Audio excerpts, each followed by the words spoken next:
नमस्कार दोस्तों, कहानी की दुनिया में आपका स्वागत है। आज सुनते हैं मुंशी प्रेमचंद की कहानी दुर्गा का मंदिर। तो आइए सुनते हैं। बाबू ब्रजनाथ कानून पढ़ने में मगन थे और उनके दोनों बच्चे लड़ाई करने में। श्यामा चिल्लाती कि मुन्नू ने मेरी गुड़िया ले ली। मुन्नू रोता, श्यामा ने मेरी मिठाई खा ली। ब्रजनाथ ने क्रोधित होकर भामा को आवाज़ लगाई, तुम इन दुष्टों को यहाँ से हटाती हो कि नहीं? नहीं तो मैं एक एक की खबर लेता हूँ। भामा चूल्हे में आग जला रही थी। बोली, अरे तो अब क्या संध्या को भी पढ़ते ही रहोगे? जरा दम तो ले लो। ब्रजनाथ, उठो तो नगी, बैठी बैठी वहीं से कानून बगारोगी। अभी एक आध को पटक दूंगा तो वहीं से गरजती हुई आओगी। हाय, मेरे बच्चों को मार डाला। भामा, तो मैं कुछ बैठी या सोई तो नहीं हूँ। जरा एक घड़ी तुम ही लड़कों को बहला लो। कुछ मैंने ही तो इनकी नौकरी नहीं लिखाई है। ब्रजनाथ से कोई जवाब देते न बन पड़ा। क्रोध पानी के समान बहाव का मार्ग न पाके और भी प्रबल हो जाता है। यद्यपि ब्रजनाथ नैतिक सिद्धांतों के ज्ञाता थे, पर उनके पालन में इस समय कुशल न दिखाई दी। मुद्दई और मुद्दाले दोनों को एक ही लाठी से हाँका और दोनों को रोते चिल्लाते छोड़कर कानून का ग्रंथ बगल में दबाए कॉलेज पार्क की राह ली। सावन का महीना था। आज कई दिनों बाद बादल हटे थे। हरे भरे वृक्ष सुनहरी चादर ओढ़े खड़े थे। मृदु समीर सावन का राग गाती थी और बगुले डालियों पर बैठे हिंडोले झूल रहे थे। ब्रजनाथ एक बेंच पे जाके बैठ गए और किताब खोली।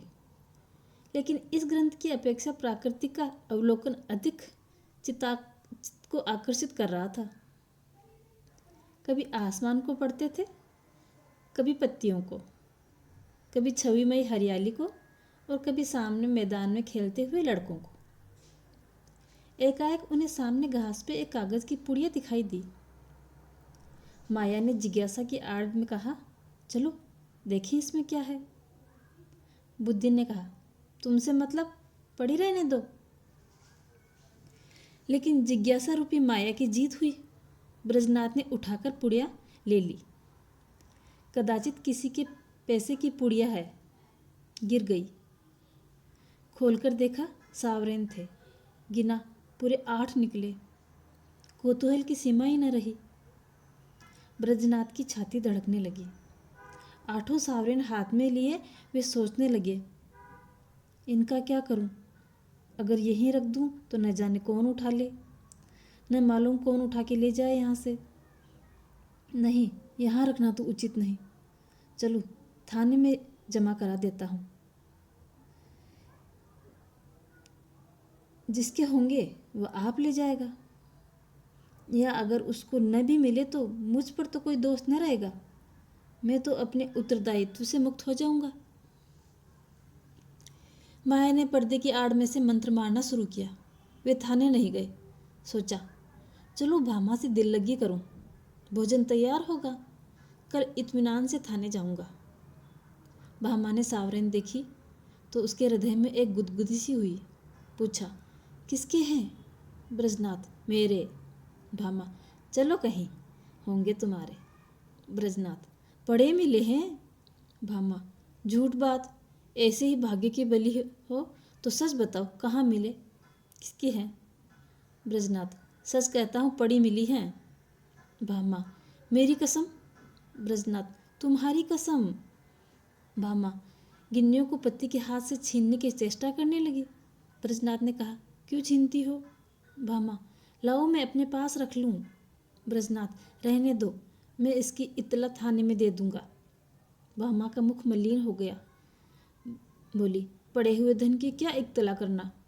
ब्रजनाथ, हाँ, और क्या इन 8 गिन्नियों के लिए अपना ईमान बिगाड़ लूँ?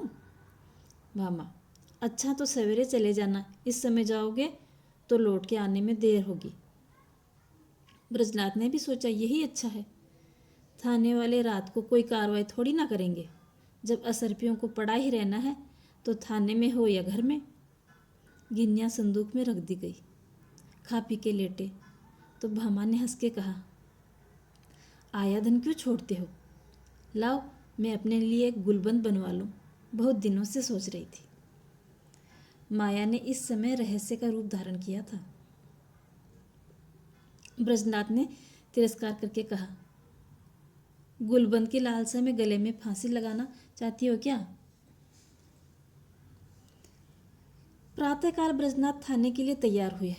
कानून का एक लेक्चर छूट जाएगा, कोई हर्ज नहीं। वे इलाहाबाद के हाई कोर्ट में अनुवादक थे। नौकरी में उन्नति की आशा न देख के साल भर से वकालत की तैयारी में मगन थे। लेकिन अभी कपड़े पहन ही रहे थे कि उनके एक मित्र मुंशी गोरेलाल आके बैठ गए और अपनी पारिवारिक दुश्चिंताओं की राम कहानी सुनाकर अत्यंत विनीत भाव से बोले, भाई साहब, इस समय मैं इन झंझटों में ऐसा फंस गया हूँ कि बुद्धि कुछ काम ही नहीं करती। तुम बड़े आदमी हो, इस समय कुछ सहायता कर दो। ज़्यादा नहीं, 30 रुपये ही दे दो। किसी न किसी तरह काम चला लूँगा। आज 30 तारीख है, कल शाम को तुम्हें तुम्हारे रुपये वापस लौटा दूंगा। ब्रजनाथ बड़े आदमी तो न थे, किंतु बड़प्पन की हवा बांध रखी थी। ये मिथ्या अभिमान उनके स्वभाव की एक दुर्बलता थी। केवल अपने वैभव का प्रभाव डालने के लिए ही ब्रजनाथ बहुधा मित्रों की छोटी मोटी आवश्यकताओं पर अपनी वास्तविक आवश्यकता को न्यौछावर कर दिया करते थे। लेकिन भामा को इस विषय में उनसे सहानुभूति न थी। इसलिए जब ब्रजनाथ पर इस प्रकार का संकट आया रहता था, तब थोड़ी देर के लिए उनकी पारिवारिक शांति नष्ट हो जाया करती थी। उनमें इनकार करने का और टालने की हिम्मत तो थी नहीं। वे सकुचाते हुए भामा के पास गए और बोले, तुम्हारे पास 30 रुपये तो न होंगे? मुंशी गोरेलाल मांग रहे हैं। भामा ने रूखाई से जवाब दिया, मेरे पास तो रुपये नहीं है। ब्रजनाथ, होंगे तो जरूर, बहाना करती हो। भामा, अच्छा बहाना ही सही। ब्रजनाथ, तो मैं उनसे क्या कह दूं? भामा, कह दो घर में रुपये नहीं है। तुमसे कहने न बने तो मैं पर्दे की आड़ में कह दूं। ब्रजनाथ, कहने को तो कह दूं, लेकिन उन्हें विश्वास नहीं होगा, समझेंगे बहाना कर रहे हैं। भामा, समझे तो समझने दो। ब्रजनाथ, रात दिन का साथ उठना बैठना है, कैसे इनकार करूं? भामा, अच्छा तो जो मन में आए सो करो। मैं एक बार कह चुकी हूँ, मेरे पास रुपये नहीं हैं। ब्रजनाथ मन में बहुत खिन्न हुए। उन्हें विश्वास था कि भामा के पास रुपये हैं, लेकिन कुछ मुझे लज्जित करने के लिए इनकार कर रही है। दुराग्रह ने उनके संकल्प को दृढ़ कर दिया। ब्रजनाथ ने संदूक से 2 गिन्नियाँ निकाली और गोरेलाल को दे दी। बोले, भाई कल शाम को कचहरी से आते ही रुपये दे देना। ये एक आदमी की अमानत है, मैं इसी समय देने जा रहा था। यदि कल रुपये न पहुँचे तो मुझे बड़ा लज्जित होना पड़ेगा, कहीं मुँह दिखाने योग्य नहीं रहूँगा। गोरेलाल ने मन में कहा, अमानत स्त्री के सिवा और किसकी होगी, और गिन्नियाँ जेब में रख के घर की राह ली। आज 1 तारीख की संध्या है। ब्रजनाथ दरवाजे पर बैठे गोरेलाल का इंतजार कर रहे हैं। 5 बज गए, गोरेलाल अभी तक नहीं आए। ब्रजनाथ की आंखें रास्ते की तरफ लगी हुई थी। हाथ में एक पत्र था, लेकिन पढ़ने में जरा भी जी न लगता था। हर मिनट रास्ते की ओर देखने लगते, लेकिन सोचते थे, आज वेतन मिलने का दिन है, इसी कारण आने में देर हो रही होगी, आते ही होंगे। 6 बजे तक गोरेलाल का पता नहीं।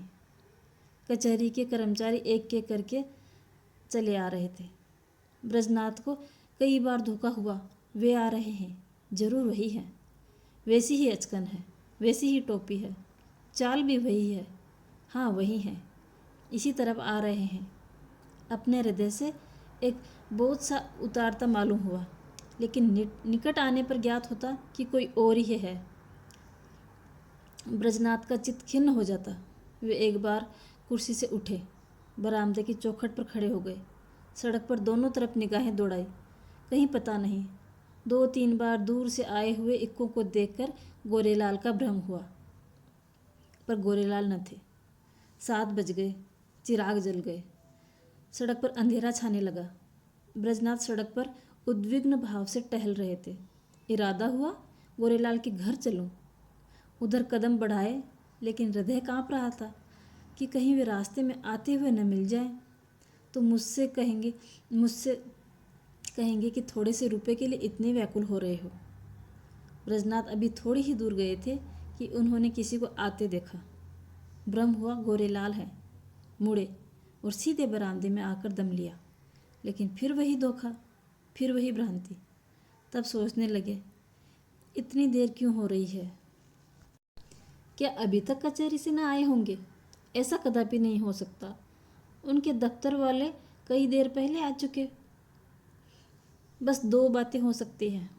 या तो उन्होंने कल आने का निश्चय कर लिया, समझे होंगे रात को कौन जाएगा, या जानबूझकर बैठे होंगे, देना नहीं चाहते होंगे। उस समय उनको गरज थी, इस समय मुझे गरज है।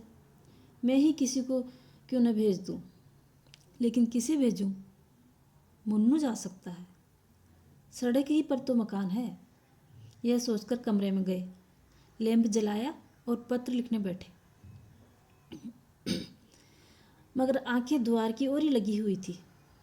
अकस्मात ब्रजनाथ को किसी के पैरों की आहट सुनाई थी, परंतु पत्र को एक किताब के नीचे दबा दिया और बरामदे में चले आए। देखा, पड़ोस का एक कुंजड़ तार पढ़ाने आया था। उससे बोले, भाई इस समय फुर्सत नहीं, थोड़ी देर में आना।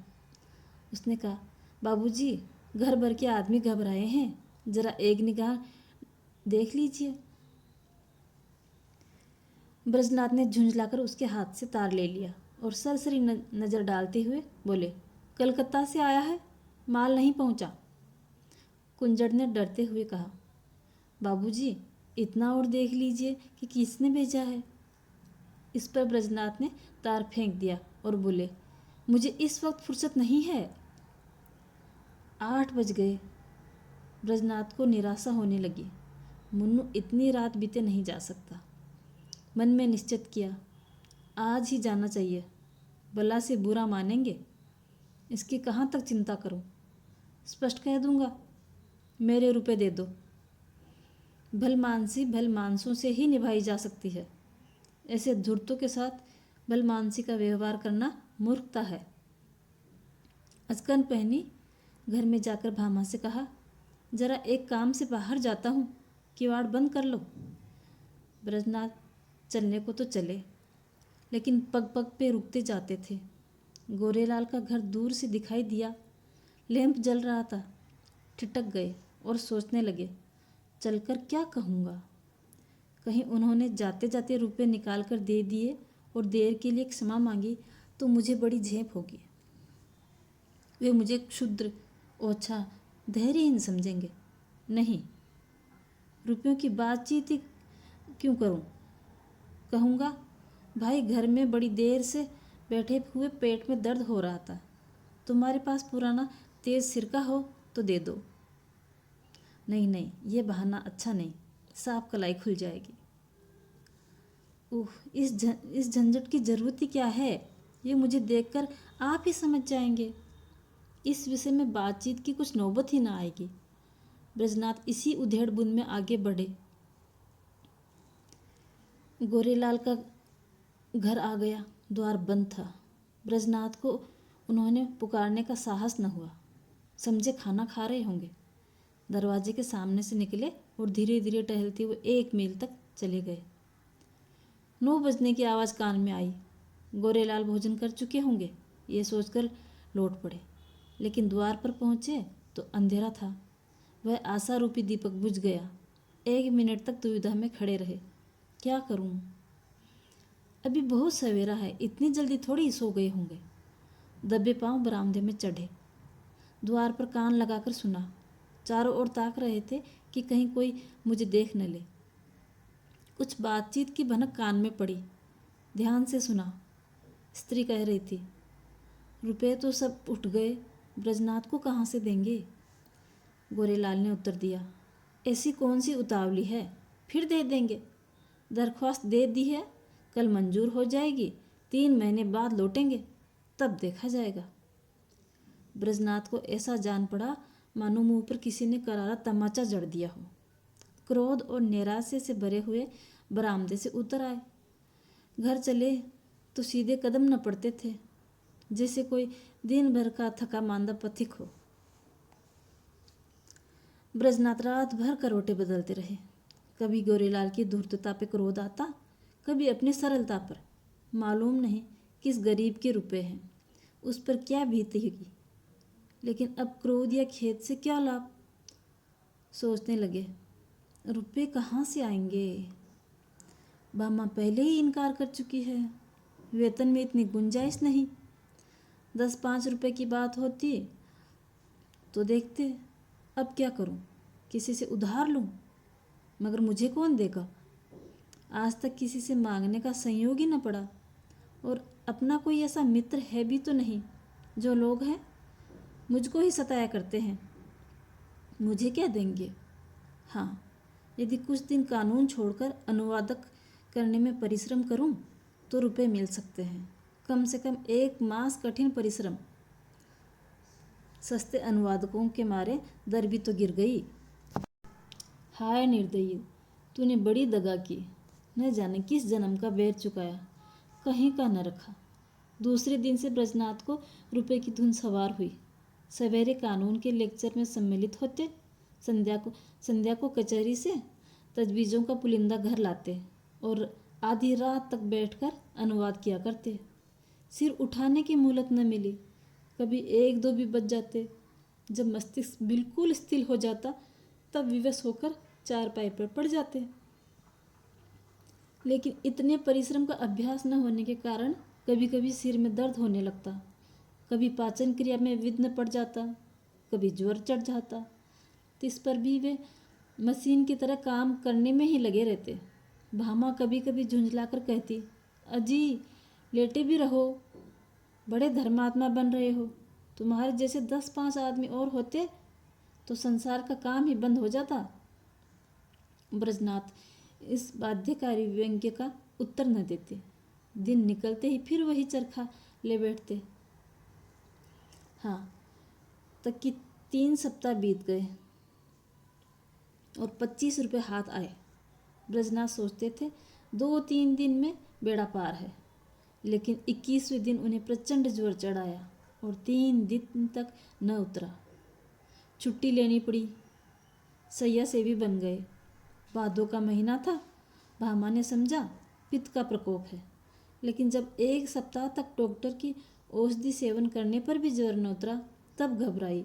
ब्रजनाथ प्राय ज्वर में बकझक भी करने लगे थे।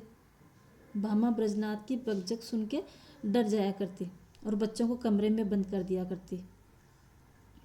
अब उसे शंका होने लगी थी कि कहीं ये कष्ट उन्हीं रुपयों के कारण तो नहीं भोगना पड़ रहा। कौन जाने रुपए वाले ने कुछ कर धर दिया हो। जरूर यही बात है, नहीं तो औषधियों से लाभ क्यों नहीं होता।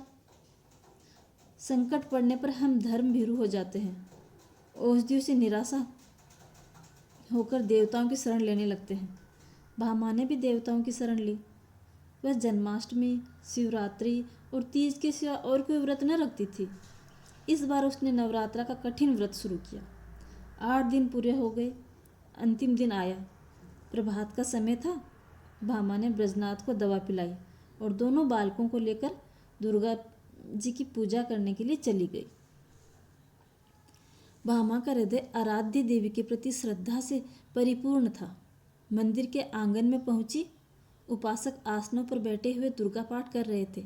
धूप और अगर की सुगंध उड़ रही थी। उसने मंदिर में प्रवेश किया। सामने दुर्गा की विशाल प्रतिमा शोभायमान थी। उसके मुखारविंद पे एक विलक्षण दीप्ति झलक रही थी। बड़े बड़े उज्जवल नेत्रों से प्रभा की किरणें छिटक रही थी। पवित्रता का एक समासा छाया हुआ था। भामा इस दीप्तिपूर्ण मूर्ति के सम्मुख सीधी आंखों से ताक न सकी। उसके अंतःकरण में एक निर्मल, विशुद्ध, भावपूर्ण भय का उदय हो गया। उसने आंखें बंद कर ली, घुटनों के बल बैठ गई और हाथ जोड़ के करुण स्वर में बोली, माता मुझ पर दया करो। भामा को ऐसा ज्ञात हुआ मानो देवी मुस्कुराई हो। उसने उन दिव्य नेत्रों से एक ज्योति सी निकलकर अपने हृदय में आती हुई महसूस करी। उसके कानों में देवी के मुंह से निकले ये शब्द सुनाई दिया, पराया धन लौटा दो, तेरा भला होगा। भामा उठ बैठी। उसकी आंखों में निर्मल भक्ति का आभास झलक रहा था। मुखमंडल से पवित्र प्रेम बरस रहा था। देवी ने कदाचित उसे अपनी प्रभा के रंग में डुबो दिया था। इतने में दूसरी एक स्त्री आई। उसके उज्जवल केस बिखरे मुरझाए हुए चेहरे के दोनों ओर लटक रहे थे। शरीर पर केवल एक श्वेत साड़ी थी।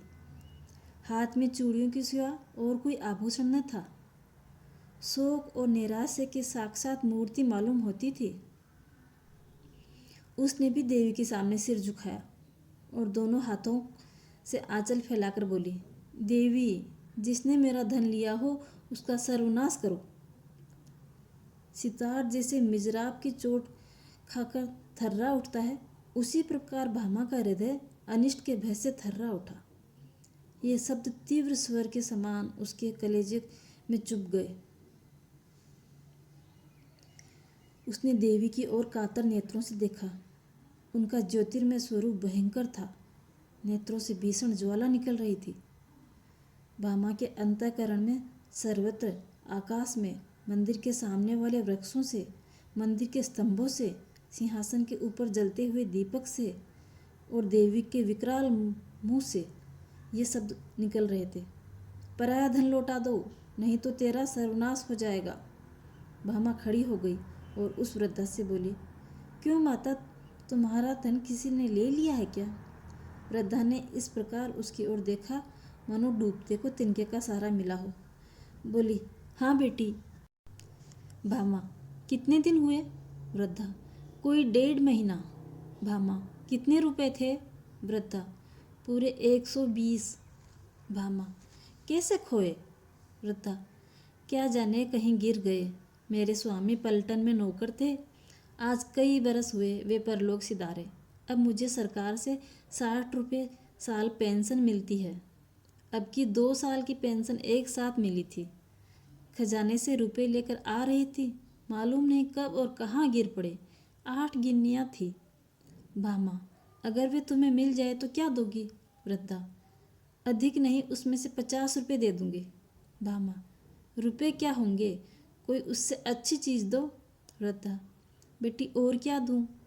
जब तक जीऊंगी तुम्हारा यश गाऊंगी। भामा, नहीं, उसकी भी मुझे आवश्यकता नहीं। वृद्धा, बेटी, इसके स्वयं मेरे पास क्या है? भामा, मुझे आशीर्वाद दो, मेरे पति बीमार हैं, वे अच्छे हो जाएं।